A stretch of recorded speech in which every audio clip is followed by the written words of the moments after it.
Hello मेरे प्यारे विद्यार्थियों, मैं रविरंजन सर स्वागत करता हूं आपके अपने चैनल आर्ट संग्रह रवि के एक बेहतरीन क्लास में।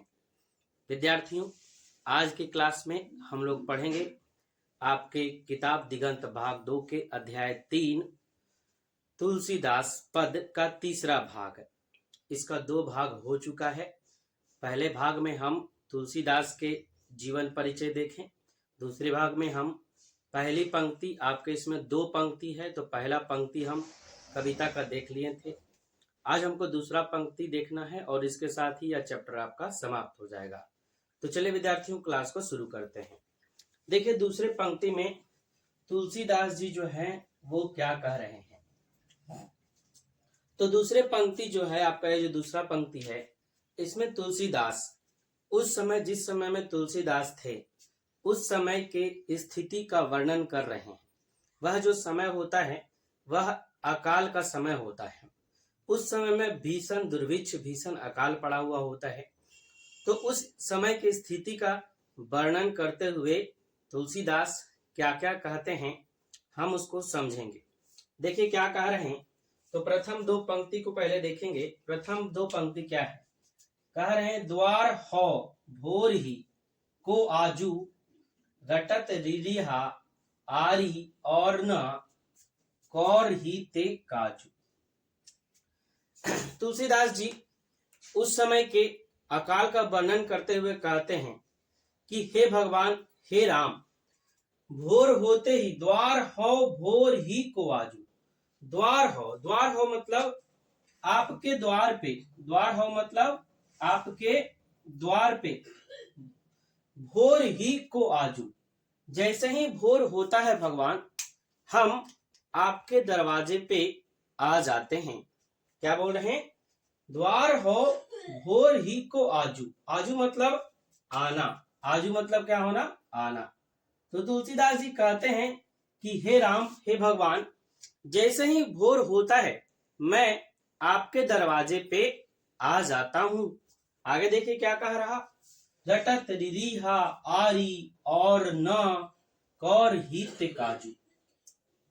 घटत रिरिहा, रिरिहा मतलब क्या होता है, रिरिहा मतलब होता है रिरियाना, गिड़गिड़ाना, है ना। और मैं सवेरे आ करके आपके दरवाजे पे गिड़गिड़ाता हूँ, है ना, गिड़गिड़ाता हूँ, रिरियाता हूँ। और आरी और न, आरी मतलब आश्रय होता है। देखिए इधर आरी का मीनिंग क्या लिखा हुआ है, आश्रय। कि रिरियाता हूं कि आपका आश्रय मिल जाए, आपका साथ मिल जाए, और ना और कोई काम नहीं है, क्योंकि यह जो समय है ये काफी अकाल का समय है और इस समय में कोई काम करने को है ही नहीं। क्योंकि आपको भी पता है जो उस समय की स्थिति थी, उस समय में लोग खेती ज्यादा करते थे, है कि नहीं। अब अकाल पड़ा हुआ है तो मतलब क्या, पानी पड़ ही नहीं रहा है, तो पानी आएगा कहां से, लोग खेती करेंगे कहां से। तो कह रहे हैं तुलसीदास, रटत रिधिया, हम क्या कर रहे हैं, सवेरे सवेरे उठ करके आपके दरवाजे पे आ जा रहे हैं और रिरिया रहे हैं, गिड़गिड़ा रहे हैं, आरी और न, और आपके आश्रय के सिवा और हमारा कोई नहीं है। कौर ही ते काजू, और कौर मतलब क्या होता है, कौर मतलब देखिए होता है निवाला। कौर मतलब क्या होता है, निवाला, है ना। आप भी बोलते हैं ना 1 कौर 2 कौर, तो कौर मतलब क्या होता है, निवाला। आपके दरवाजे पे इसलिए आ जाता हूं ताकि एक टुकड़ा मिल जाए, एक कौर मिल जाए, जिससे हमारा पेट जो है वो भर जाए, और कोई काम कौर ही ते काजू, और वही कौर मिल जाएगा ना तो मेरा काम बन जाएगा, मेरा पेट भर जाएगा। तो ये 2 पंक्ति के माध्यम से, है ना, तुलसीदास भगवान श्री राम के आश्रय में जाते हैं और उस समय के स्थिति के अनुसार भगवान राम से क्या करते हैं, भोजन की गुहार करते हैं। देखिए, और ये 2 पंक्ति के माध्यम से क्या कह रहे हैं, कह रहे हैं, करी कराल दुकाल दारुन सब कुभांति कुसाजू। अब समझिएगा, इसमें सब का सब मीनिंग है। देखिए, कली मतलब क्या होता है, कली मतलब होता है कलयुग, आप भी सुने होंगे कि कलयुग में कली का अवतार होगा। क्या होगा? कली का अवतार होगा। तो कली मतलब क्या हो गया? कलयुग। अब देखिए आगे क्या है? कराल। कराल मतलब होता है भीषण। दुकाल। दुकाल मतलब क्या होता है? बुरा समय न बोलते हैं। दुष्कर्म मतलब एक खराब चीज होता है। जहां दू लग गया मतलब दुकाल। तो दुकाल कैसा है? बुरा है। आगे देखिए क्या है? दारुण। दारुण मतलब क्या होता है? भयानक या असहाय। कुभाती। सब का मतलब तो सब हो गया। कुभाती मतलब होता है बुरी तरह से। और कुसाजु मतलब होता है अव्यवस्थित या दुर्गतिग्रस्त। देखिए क्या कह रहा तुलसीदास जी, उस समय की स्थिति का वर्णन करते हुए कहते हैं कि कली कराल दुकाल, हे भगवान, ये कलयुग का ऐसा समय है ना? कली मतलब कलयुग का ऐसा भीषण समय है, ऐसा बुरा समय है ना? ऐसा भयानक समय है, काफी क्या है? दरिद्रता वाला समय है। कैसा कैसा समय है? कराल। कराल मतलब क्या? बुरा। बुरा समय। भीषण। भीषण समय, बुरा समय है। और दारुण, भयानक समय है। सभी कुछ क्या हो गया है? बुरी तरह से अव्यवस्थित हो गया है। मतलब ऐसा समय है कि सब कुछ बिखरा पड़ा हुआ है, तितर बितर हो गया है ना? न खाने का ठिकाना है, न रहने का ठिकाना है ना? क्या कह रहा कि करी कराल, ये कलयुग जो है ये काफी भीषण है, काफी बुरा समय है, काफी भयानक समय है। सभी कुभाति कुसाजू, और जितना भी काम है यह बुरी तरीके से क्या हो गया है? दुर्गतिग्रस्त हो गया है, अव्यवस्थित हो गया है। आगे देखिए पंक्ति में क्या कहते हैं? नीच जन मन ऊंच, जैसी कोढ़ में की खाजू। कोढ़ मतलब कोढ़ी होता है या नोचनी, ठीक। और खाजू मतलब खुजलाना। देखिए खाजू मतलब क्या लिखे हैं? खुजलाना। तो कह रहे हैं यह जो समय है, इस समय में नीच जन मन ऊंच। आदमी का विचार तो ऊंचा है, लेकिन आदमी का जो सोच है, आदमी जो है वो नीचा हो गया है ना? क्या कह रहा? नीच जन। जन मतलब आदमी। जन मतलब आदमी। आदमी जो है वो नीचे गिरता जा रहा है। उसका मन भले ही ऊंचा हो रहा है, लेकिन आदमी नीचे गिरता जा रहा है। किस तरीके से? जिस तरीके से जो जिसको कोढ़ी हुआ होता है, जिसको खुजली हुआ होता है, उसको खुजलाने में तो मजा आता है। जब खुजली होता है तो खुजलाने में तो मजा आता है, लेकिन खुजली और बढ़ते चला जाता है कि नहीं?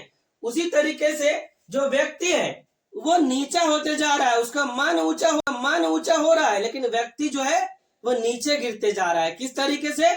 जिस तरीके से खुजली होने पर, जिस तरीके से कोढ़ होने पर हम उसको खुजलाते हैं, और खुजलाने से वो क्या होता है? और बढ़ता ही चला जाता है। देखिए नेक्स्ट दो पंक्ति के माध्यम से कवि क्या कह रहे हैं? हरि ह्याय में सदैव बुझायो, जाई साधु समाजु। मोह से कहूं कतहूं कोऊ, तीन्हा कहियो कौशल राजू। अब समझिएगा ये दो पंक्ति के माध्यम से तुलसीदास जी क्या बताना चाह रहे हैं, क्या कहना चाह रहे हैं। तुलसीदास जी कह रहे हैं हरि। हरि मतलब क्या होता है? हरि मतलब हृदय का पीड़ा होता है। नहीं, आप लोग भी अपने घर में, समाज में सुनते होंगे कि कैसे बेचारा हहर रहा है। हहर रहा है मतलब क्या? कि उसके जो है हृदय में, दिल में क्या है? पीड़ा है। कह रहा हरि हिया। हिया मतलब क्या होता है? हिया मतलब हृदय। देखिए हरि, हरि मतलब क्या होता है? कराह या हृदय की पीड़ा। और एक वर्ड हिया है, हिया। हिया मतलब क्या होता है? हृदय होता है। क्या होता है? हृदय। तो कह रहा हरि हियाय में सदैव बुझायो, जाई साधु समाजु। अब कह रहे हैं तुलसीदास भगवान राम से, हे राम, मेरे हृदय में काफी पीड़ा है, काफी वेदना है, काफी दर्द है। हम अपने लोगों के पास, अपने समाज के पास, अपने नाते रिश्तेदार के पास जाते हैं तो वहां हमको सब जगह से भगा दिया जाता है, सब जगह से दुत्कार दिया जाता है ना? तो हम अपने जो हृदय है उसकी पीड़ा को बुझाने के लिए साधु समाज के पास जाते हैं। किसके पास जाते हैं? साधु समाज के पास क्योंकि वही एक ऐसे लोग हैं जहां जा करके हमारे हृदय की पीड़ा क्या होती है, शांत होती है। आगे क्या कह रहे हैं, मुंह से कहूं कतहूं कोऊ, तीना कहियो कौशल राजू। मोह से मतलब हमसे, कहूं मतलब कहना, कतहूं मतलब कितना भी, को मतलब कोई भी, तीना कहियो कौशल राजू। कौशल राजू मतलब क्या होता है, कौशल के राजकुमार अर्थात भगवान राम।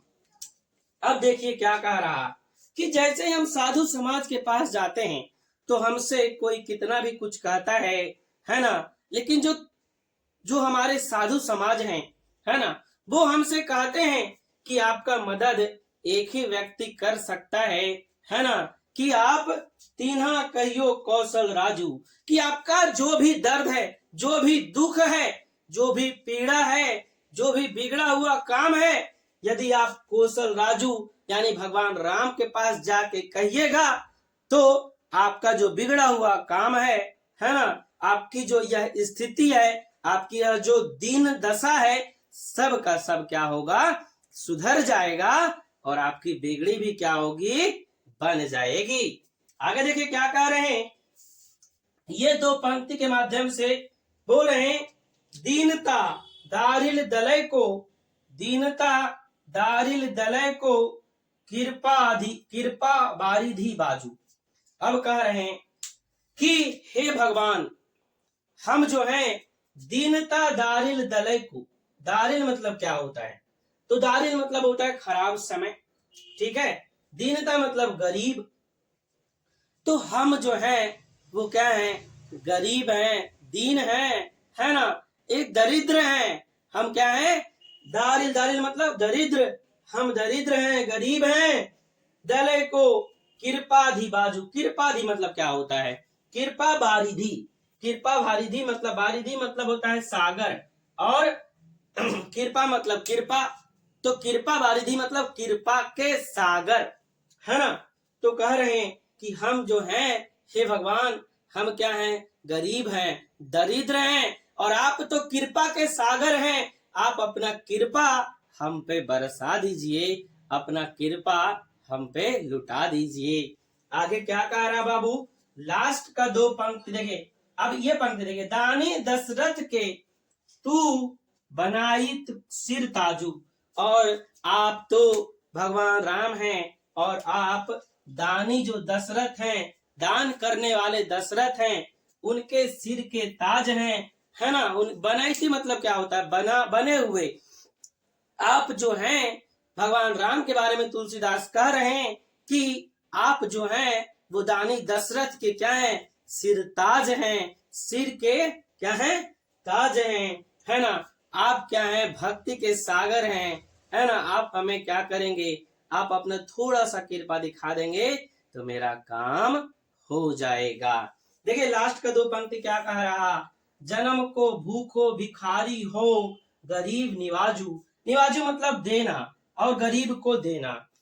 तुलसीदास जी है भगवान राम से अपनी प्रार्थना कर रहे हैं और कह रहे हैं कि मैं तो जन्म जन्म का भूखा हूं भगवान, है ना, क्या हूं, जन्म को भूखो भिखारी हूं, है ना, हम क्या हूं, मैं जो हूं वो जन्म जन्म से भूखा हुआ भिखारी हूं, और इस भिखारी को, है ना, क्या करें, गरीब निवाजू, आप इस गरीब को, इस भिखारी को, है ना, अपना भक्ति रूपी, है ना, अपना भक्ति रूपी भक्ति क्या करें, से नवाजें, अपना दया दिखाएं, अपना दृष्टि दिखाएं। आगे देखिए क्या कह रहा, पेट भरी तुलसी जेवैये, भक्ति सुधा सुनाजू, सुनाजू मतलब होता है अच्छा अनाज, जेवैये मतलब होता है खाना, अब पेट भरी मतलब पेट भर के, और तुलसी ही मतलब तुलसी।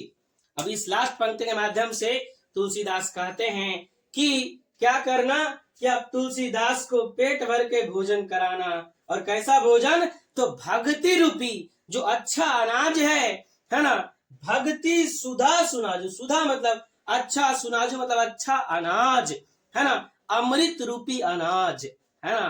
तो कह रहे हैं क्या तुलसीदास लास्ट पंक्ति के माध्यम से कि मैं तो जन्म जन्म का भूखा भिखारी हूं, और आप क्या हैं, दया के सागर हैं, आप इस तुलसीदास को एक पेट भर के अच्छा अनाज खिला दीजिए, भक्ति रूपी अनाज दे दीजिए।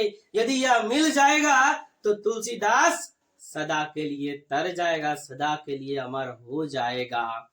तो ये था तुलसीदास का जो दूसरा पंक्ति, उसका अर्थ है ना। कि दूसरे पंक्ति में तुलसीदास उस समय की स्थिति का वर्णन करते हुए और अपनी दरिद्रता का, दीनता का वर्णन करते हुए भगवान राम से प्रार्थना करते हैं। ठीक है विद्यार्थियों, तो आई होप आपको यह क्लास अच्छा लगा होगा। क्लास अच्छा लगा तो आप लोग लाइक कीजिए जरूर हमारे क्लास को, और यहाँ तक यदि आप आए हैं तो चैनल को सब्सक्राइब कीजिए। और विद्यार्थियों, यदि आपको इंग्लिश पढ़ना है, इस पे तो आपका हिंदी का क्लास चलता है, इंग्लिश पढ़ने के लिए आप हमारे यूट्यूब चैनल इंग्लिश मस्ती रवि को सब्सक्राइब कर लीजिएगा। और एक चैनल और है RR ऑनलाइन क्लासेस, ये दोनों चैनल को आप सब्सक्राइब कीजिएगा।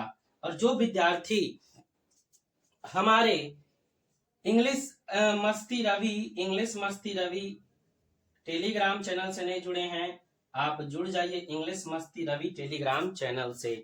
उस चैनल पे आपको हिंदी और इंग्लिश के प्रत्येक अध्याय का PDF एकदम फ्री में मिलेगा। उस पे आपको PDF एकदम फ्री में डाल दिया जाएगा। ठीक है, बशर्ते कि आप हमारे चैनल से कम 5 विद्यार्थियों को जरूर जोड़िए, आपको हम PDF जो है एकदम फ्री में किताब वाला देंगे। ठीक है विद्यार्थियों, क्लास अच्छा लगा तो लाइक कीजिए। मिलते हैं फिर आपसे नेक्स्ट वीडियो में, तब तक के लिए जय हिंद, वंदे मातरम। आप लोग खुश रहें, तंदुरुस्त रहें, मस्त रहें, बढ़िया से पढ़ें। आपका सिलेबस हिंदी और इंग्लिश और आर्ट्स का एकदम अच्छे तरीके से समाप्त होगा। ठीक है विद्यार्थियों।